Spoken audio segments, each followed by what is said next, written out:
Cette croix me sera toujours chère. Elle est gloire et victoire pour moi. Et par elle, en la maison du Père, la couronne est offerte à ma foi. Et par elle, en la maison du Père, la couronne est offerte à ma foi.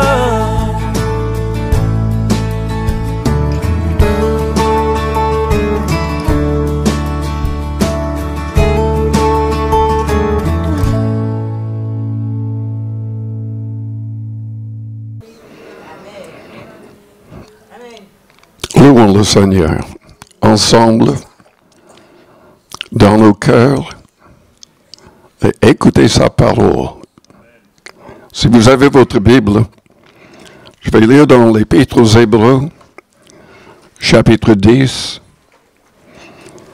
lisons à partir du verset 19.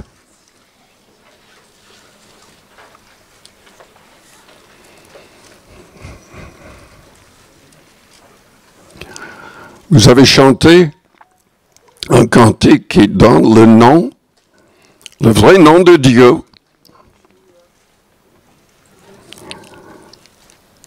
Oui, je suis. La Bible déclare, Dieu a déclaré à Moïse que c'était son nom pour l'éternité. Je suis. Jésus-Christ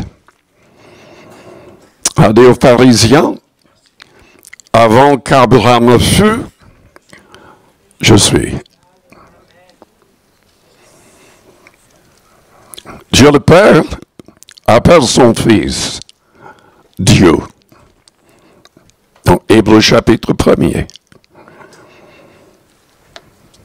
Et le Fils est un avec son Père, uni avec son Père. Il est sorti du Père. Il a dit 3 fois, dans Jean 8, 16 et 17. Et le Seigneur, il demande des choses de nous. Il exige des choses de chacun de nous. Tout d'abord, que nous soyons fermes à l'égard de notre foi. Fermes à l'égard de ses commandements. On ne peut pas sauver son âme en croyant simplement avec la tête. On doit croire avec le cœur, et quand nous croyons avec le cœur, nous sommes prêts à mourir pour le Christ. Nous sommes prêts à tout faire pour rester éloignés du mal, gardant une bonne conscience. Paul a dit à Timothée, garde la foi et une bonne conscience. Nous devons combattre contre nous-mêmes pour le faire. Notre propre chair nous pousse à faire le contraire. Mais avec son aide, l'aide de sa parole et de son esprit,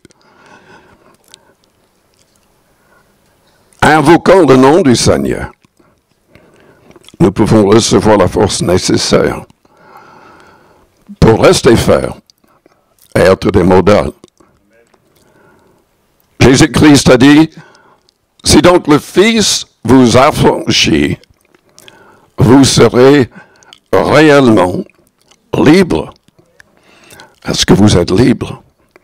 Ou esclave de quelque chose qui est contre la volonté du Seigneur? Est-ce que vous êtes lié par une habitude mauvaise? Est-ce que vous êtes tourmenté peut-être même par un esprit mauvais qui reste là parce que, en fait, vous n'êtes pas passé par une repentance totale? Le Seigneur veut nous libérer. Il veut que nous ne soyons pas esclaves du monde, de la chair ou du diable.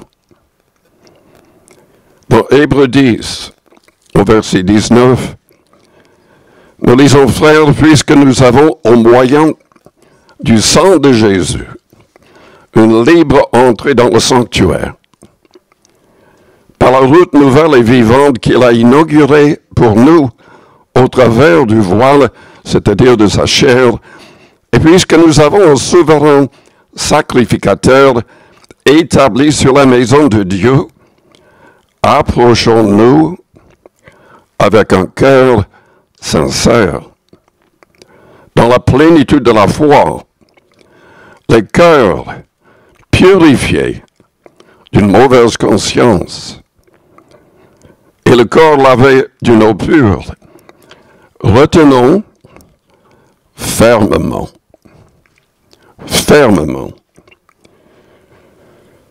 la profession de notre espérance, car celui qui a fait la promesse est fidèle. Veillons les uns sur les autres pour nous exciter à la charité, à l'amour et aux bonnes œuvres. N'abandonnons pas notre assemblée comme c'est la coutume de quelques-uns. Il s'agit de ne pas abandonner les réunions. Et nous avons besoin d'avoir de plus en plus de réunions. Que le Seigneur nous aide à avoir un bâtiment à nous pour le faire. Exhortons-nous réciproquement, et cela d'autant plus que vous voyez s'approcher le jour. Car si nous péchons volontairement, après avoir reçu la connaissance de la vérité, il ne reste plus de sacrifice pour les péchés, mais une attente terrible du jugement et l'ardeur d'un feu qui dévorera les rebelles. Il s'agit là, il ne faut pas se tromper, il s'agit de rebelles, de gens qui ont commencé avec le Seigneur, qui se sont laissés avoir par leur chair, par des esprits mauvais, et qui sont devenus littéralement rebelles par rapport à la sainte doctrine, par rapport au Seigneur. Il ne s'agit pas de quelqu'un qui trébuche, car n'importe qui peut trébucher. Et la Bible dit, si nous confessons nos péchés, il est fidèle et juste pour nous les pardonner, pour nous purifier de toute iniquité. Mais il s'agit ici vraiment de gens qui deviennent rebelles. Et moi, j'ai travaillé avec des pasteurs qui sont tombés si bas qu'ils blasphèment aujourd'hui. Ils sont complètement contrôlés par notre esprit. Et c'était le cas dans 1 Timothée chapitre 1er, versets 18 à 20. Paul disait à Timothée, mais garde la foi et une bonne conscience, car quelques-uns ont fait naufrage par rapport à la foi en ne pas le faisant. Et il a livré ces personnes au diable pour qu'ils apprennent à ne pas blasphémer. Mais quand même, la Bible dit, celui qui a violé la loi de Moïse meurt sans miséricorde sur la déposition de 2 ou de 3 témoins. De quel pire châtiment pensez-vous que sera jugé digne celui qui aura foulé aux pieds le Fils de Dieu, qui aura tenu pour profane le sang de l'alliance par lequel il a été sanctifié, et qui aura outragé l'esprit de la grâce. Car nous connaissons celui qui a dit, à moi la vengeance, à moi la rétribution, et encore, le Seigneur jugera son peuple. C'est une chose terrible que de tomber entre les mains du Dieu vivant. Oui, le Seigneur veut qu'on soit ferme. Dans le psaume 17, verset 5, nous lisons, c'est David, mes pas sont fermes dans tes sentiers. Mes pieds ne chancellent point. Dans le psaume 26, verset 12, mon pied est ferme dans la droiture. Je bénirai l'Éternel dans les assemblées. Parlant des Israélites, David a dit dans le psaume 78, verset 35, ils se souvenaient que Dieu était leur rocher, que le Dieu Très-Haut était leur libérateur. Mais il le trompait de la bouche. Il lui mentait dans la langue. Le cœur n'était pas ferme envers lui. Et il n'était pas fidèle à son alliance. Le prophète Isaïe, au chapitre 1er, parlait de la même chose. Il reprenait le peuple. Il a dit au verset 15, chapitre 1er, quand vous étendez vos mains, je détourne de vous mes yeux. Quand vous multipliez les prières, je n'écoute pas. Vos mains sont pleines de sang. Vous allez me dire, mais ça ne se réfère pas à moi. Il n'y a pas de sang sur mes mains. Ah bon? Vous en êtes sûr? Dans Ézéchiel, chapitre 33, verset 7, Dieu a dit au prophète, et toi, fils de l'homme, je t'ai établi comme sentinelle sur la maison d'Israël. Tu dois écouter la parole qui sort de ma bouche et les avertir de ma part. Quand je dis aux méchants, méchant, tu mourras. Si tu ne parles pas pour détourner le méchant de sa voie, ce méchant mourra dans son iniquité. Et je te redemanderai son sang. Mais si tu avertis le méchant pour le détourner de sa voie, et qu'il ne s'en détourne pas, il mourra dans son iniquité. Toi, tu sauveras ton âme. Jésus-Christ en a parlé de la même manière dans Jean 15, disant à ses disciples qu'il fallait qu'ils portent du fruit,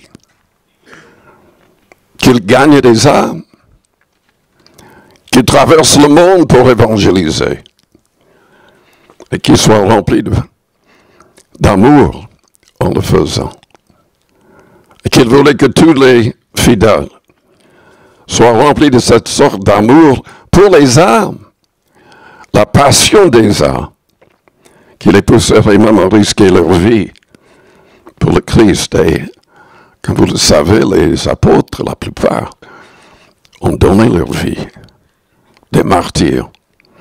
Et combien d'autres, pendant des siècles, donné leur vie pour que d'autres soient sauvés, pour que le monde entende le vrai message de l'Évangile. Aujourd'hui, nous avons un problème qui est différent. Où il y a encore des endroits où il faut aller et prêcher aux personnes qui ne connaissent rien. Mais la plus grande difficulté chez nous aujourd'hui, ce sont les gens qui parlent du Christ, qui prient et ne le connaissent pas. Ce sont des gens qui tordent le vrai message de l'Évangile, qui acceptent que leur chef dise n'importe quoi, ils continuent à les suivre. Vous savez, n'importe quoi peut arriver. À Nantes, il y a très longtemps, il y avait un pasteur qui a complètement déraillé dans son enseignement. Mais tout le monde, personne dans l'Église n'a réagi. Et ça a duré longtemps.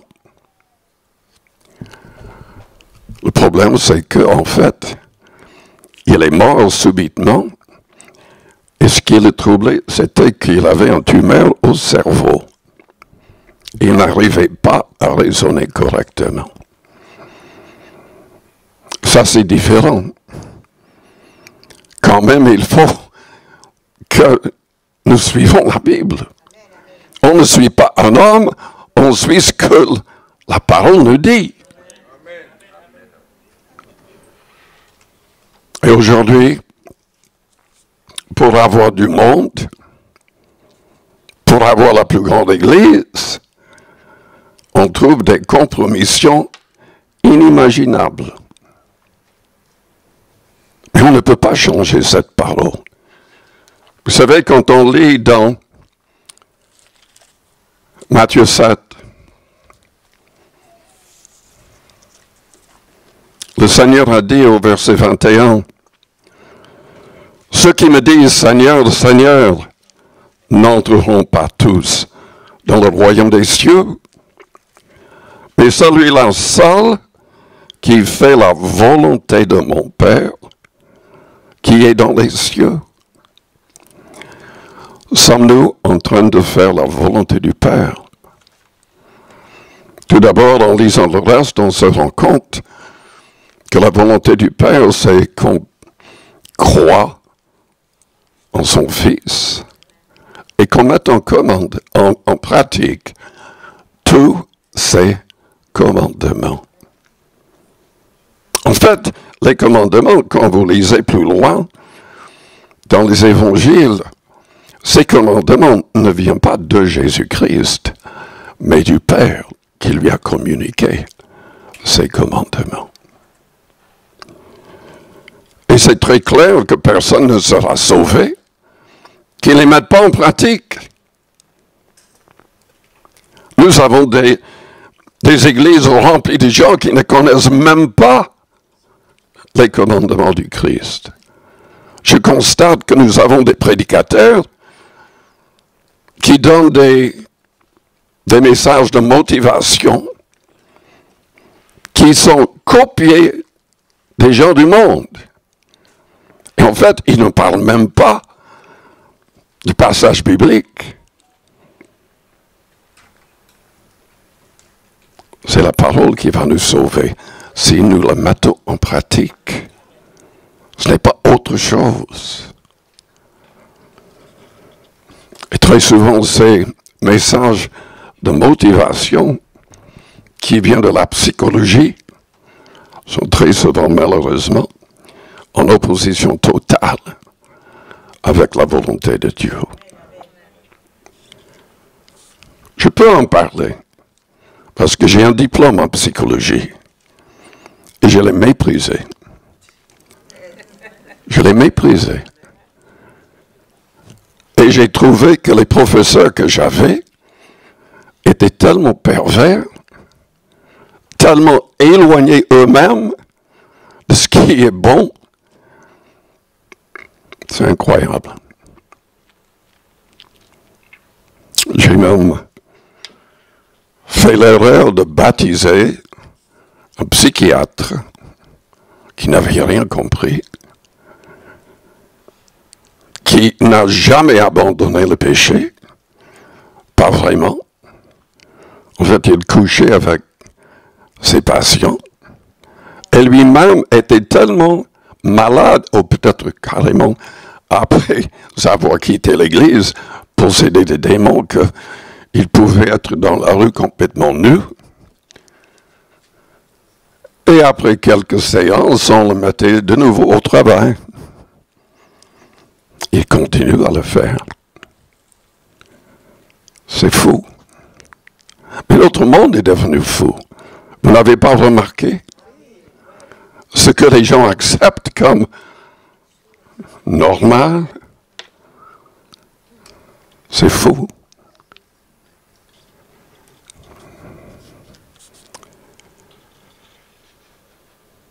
Le Seigneur veut qu'on mette en pratique ses commandements. Mais quand vous lisez la Bible, il faut savoir la différence entre l'Ancien et le Nouveau Testament. Et beaucoup de gens ne le comprennent pas. J'entends sur l'Internet des pasteurs, entre guillemets, qui se concentrent complètement sur l'Ancien Testament, sur des passages qui ont été changés par le Christ.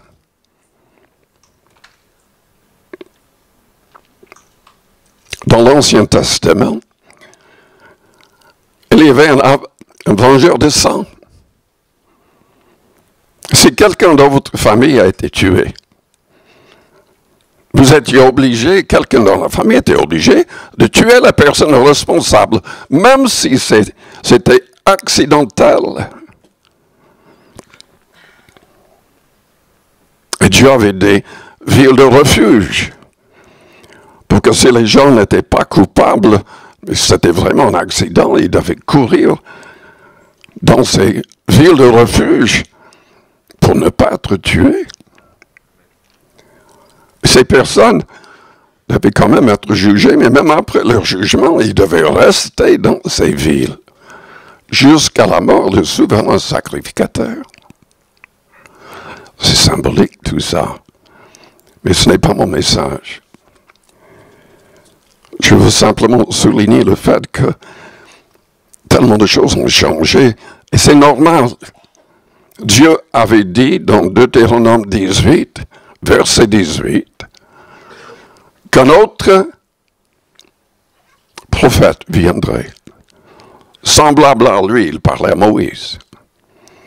Si vous lisez Actes chapitre 3, l'apôtre Pierre explique que ce prophète, qui est beaucoup plus qu'un prophète, est Jésus-Christ.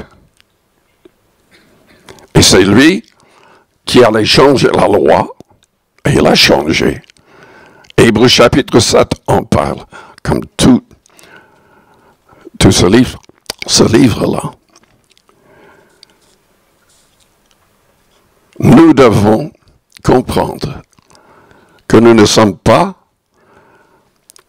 contrôlés par l'ancienne alliance ou testament, mais par la nouvelle alliance, signée avec le sang de Jésus-Christ. Lui qui a donné sa vie pour nous. Dans l'Ancien Testament, il y avait une facilité pour que les hommes divorcent de leurs femmes. Ils n'avaient qu'à écrire une lettre, et c'était terminé. Jésus-Christ a pris position contre tout cela. Même la polygamie était tolérée. Jésus-Christ a dit, et ce n'était pas comme ça au début. Et il a changé plein de choses. Il est contre le divorce et le remariage de toutes les manières. Même dans l'Ancien, les derniers prophètes ont parlé en disant que, citant Dieu qui disait, je hais le divorce. Et le Christ, il était beaucoup plus strict que ce que les gens le sont. Ce que les chefs spirituels, enfin leur manière de l'enseigner. Il était tellement strict que ses propres apôtres ont dit, mais alors c'est mieux de ne pas se marier. Et vous savez ce que le Christ a dit? Il a dit, oui, certains sont devenus des eunuques pour le royaume de Dieu. C'est tout ce qu'il a dit en réponse. Il y a plein de choses qui ont changé et il faut connaître ce que le Christ, ce que Dieu a donné par le Christ pour nous. C'est plus difficile dans beaucoup de domaines. C'est surtout difficile parce qu'il n'y a plus de... On ne peut pas attaquer quelqu'un qui est contre nous. C'est à nous d'aimer même nos ennemis. Mais qui peut le faire sans recevoir l'Esprit du Christ? Qui peut abandonner pleinement le mal sans l'Esprit du Christ? Et la Bible dit dans Romains 8, verset 9, si quelqu'un n'a pas l'Esprit du Christ, il ne lui appartient pas. Il ne lui appartient pas. Nous devons être fermes. Fermes avec nous-mêmes en chassant la timidité, les craintes, parce que nous devons témoigner. Nous devons confesser le Christ devant les hommes. Selon Jean 15, quand le Christ a dit qu'il fallait porter du fruit, il a dit si on ne porte pas de fruit, on sera rejeté comme des branches coupées et jetées au feu. C'est à nous de témoigner et de tout faire pour gagner des âmes, d'avertir les gens autour de nous. Sinon, nous aurons du sang sur nos mains. Il faut du courage pour le faire. Mais Dieu nous a donné, il nous a envoyé l'Esprit Saint, c'est à nous de recevoir. Et il veut que nous ayons la plénitude du Saint-Esprit. Les apôtres avaient déjà chassé des démons en son nom. Ils avaient vu les malades guéris et tout le reste. Et Jésus leur a ordonné de rester dans la ville de Jérusalem pour recevoir la plénitude du Saint-Esprit. Et tous ont parlé en langue miraculeusement. 120 personnes dans la chambre haute. Trop de personnes dans les églises n'ont jamais fait cette expérience. Mais c'est pour tous. C'est pour tous. Et pour accomplir tout ce que Dieu veut accomplir au travers de nous, nous devons recevoir et tout faire pour rester remplis de l'Esprit. Tout faire pour être conduit par l'Esprit. Et souvent, c'est tellement facile pour recevoir. Et d'autres, des années passent. Il n'y a rien. J'ai du mal à comprendre. Vous savez, nos vidéos sont vues, écoutées partout dans le monde. J'ai été contacté un jour par quelqu'un en Suède et qui m'a posé des questions sur un message que j'avais prêché. Et j'ai expliqué concernant le Saint-Esprit et ce miracle de parler en langue. Et j'ai dit, vous n'avez même pas besoin que je vous impose les mains. Dieu peut vous baptiser de l'Esprit aujourd'hui même chez vous. J'ai prié pour lui au téléphone. Et il a raccroché. 15 minutes plus tard, il me téléphone.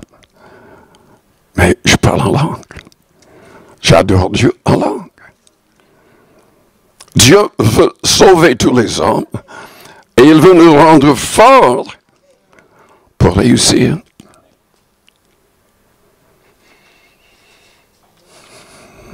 Mais souvent, c'est à nous, quand même, de lutter contre nous-mêmes. Moi, en grandissant, j'étais horriblement timide. Mais horriblement timide. Même à l'école, je préférais recevoir un zéro que à donner un exposé devant la classe, quoi. Mais quand j'étais baptisé de l'Esprit, à force de louer Dieu en d'autres langues, tout a changé. Tout a changé. Bien que je dois rester rempli de l'Esprit pour avoir toujours la victoire. Paul Paul a dit à Timothée, un jeune prédicateur qui était craintif, ranime le don que tu as reçu par l'imposition de mes mains. Car Dieu ne nous a pas donné un esprit de timidité ou de crainte, mais un esprit de force, d'amour et de sagesse. Le pasteur Amago, tout à l'heure, a donné un message en langue. Ce n'était pas une langue qu'il comprenait, mais il a donné l'interprétation par le Saint-Esprit. C'est le désir de Dieu que tous puissent adorer en d'autres langues. Il y a une force qui nous remplit quand on le fait. Ce n'est pas le fait de dire, oui, il y a 2 ans, j'ai parlé en langue. Il faut adorer Dieu chaque jour en langue. Sinon, vous allez perdre cette capacité de pouvoir le faire.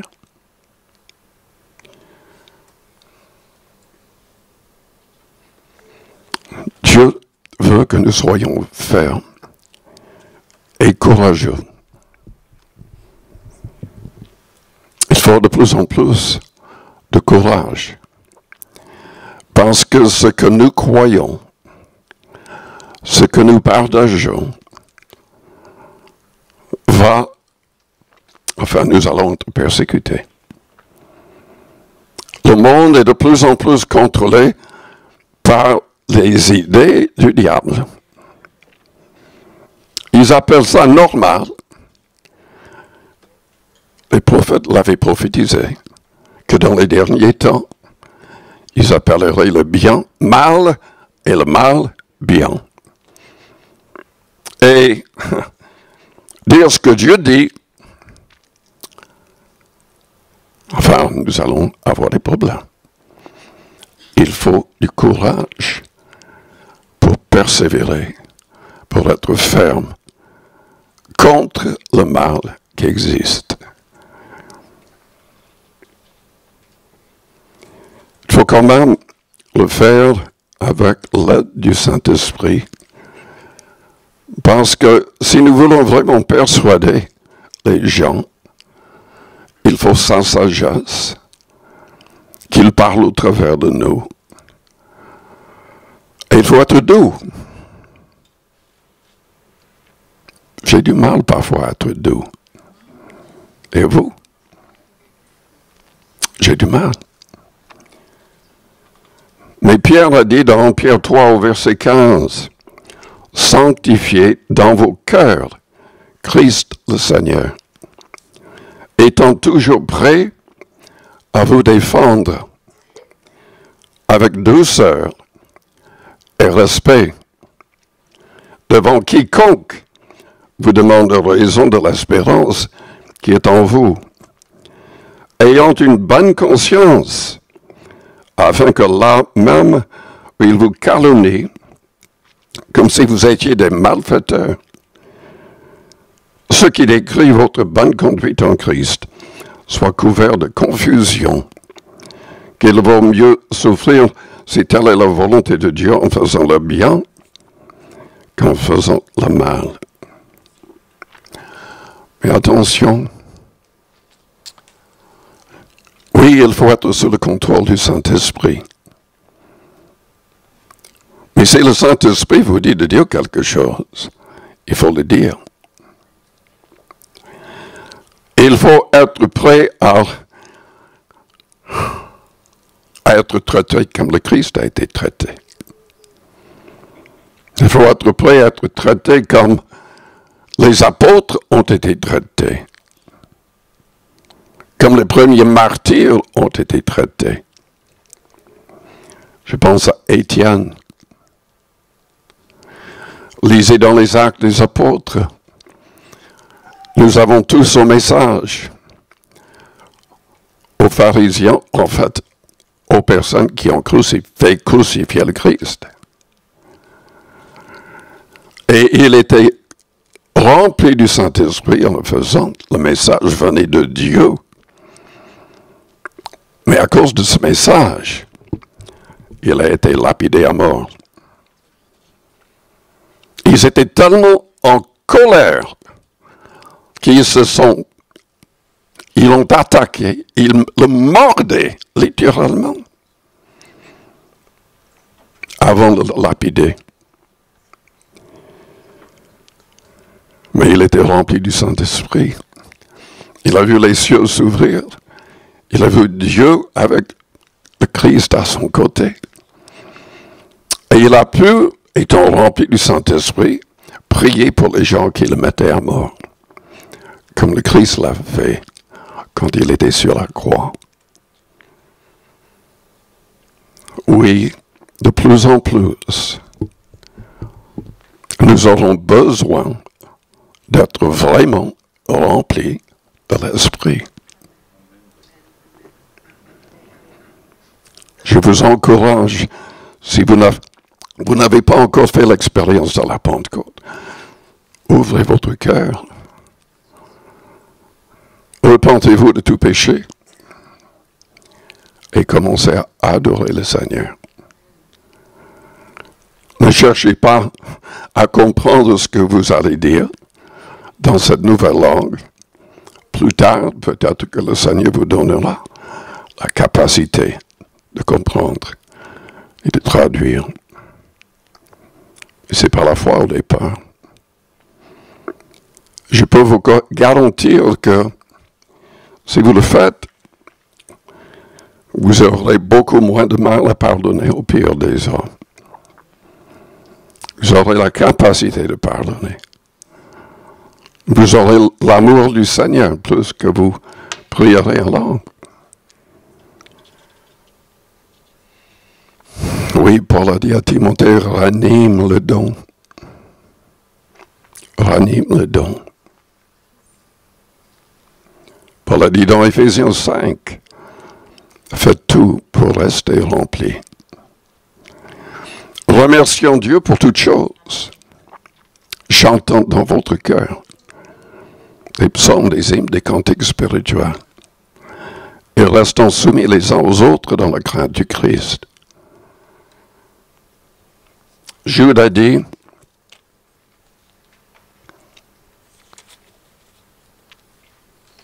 et dans ce chapitre, verset 20, bien-aimés, édifiez-vous vous-même sur votre très sainte foi, priant par le Saint-Esprit. Maintenez-vous ainsi dans l'amour de Dieu, en attendant la miséricorde de notre Seigneur Jésus-Christ pour la vie éternelle. Reprenez les uns ceux qui contestent, sauvez-en d'autres en les arrachant du feu, et pour d'autres encore, ayez une pitié mêlée de crainte, haïssant jusqu'à la tunique, souillée par la chair. Or, celui qui peut vous préserver de toute chute et vous faire paraître devant sa gloire irrépréhensible et dans l'allégresse, à Dieu seul notre Sauveur par Jésus-Christ, notre Seigneur, soit gloire, majesté, force et puissance, les avant tous les temps, et maintenant, et dans tous les siècles. Amen. Je vous invite à fermer vos yeux, à courber vos fronts, avec vos yeux fermés, vos fronts courbés. Examinez votre cœur et votre vie. Est-ce que vous avez couronné Jésus-Christ comme le roi, le Seigneur de votre vie? Est-ce que vous avez l'assurance de votre salut? Est-ce que vous avez permis qu'il vous libère pleinement du mal, du péché, des habitudes mauvaises? Il peut le faire. Il faut permettre qu'il le fasse. Il faut tout faire pour recevoir tout ce qu'il nous offre et pour rester dans cette attitude de victoire.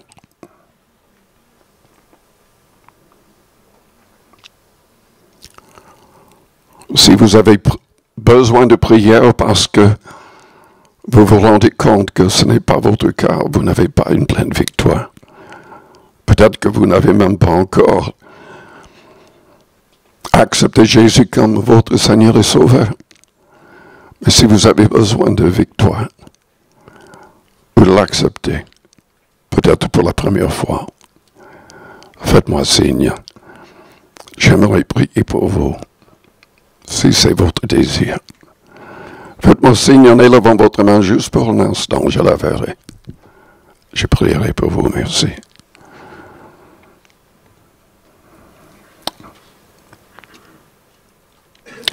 Père Céleste, agis dans tous nos cœurs. Nous avons besoin d'être libres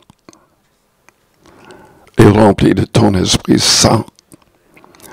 Rends-nous saints par ta parole et ton Esprit.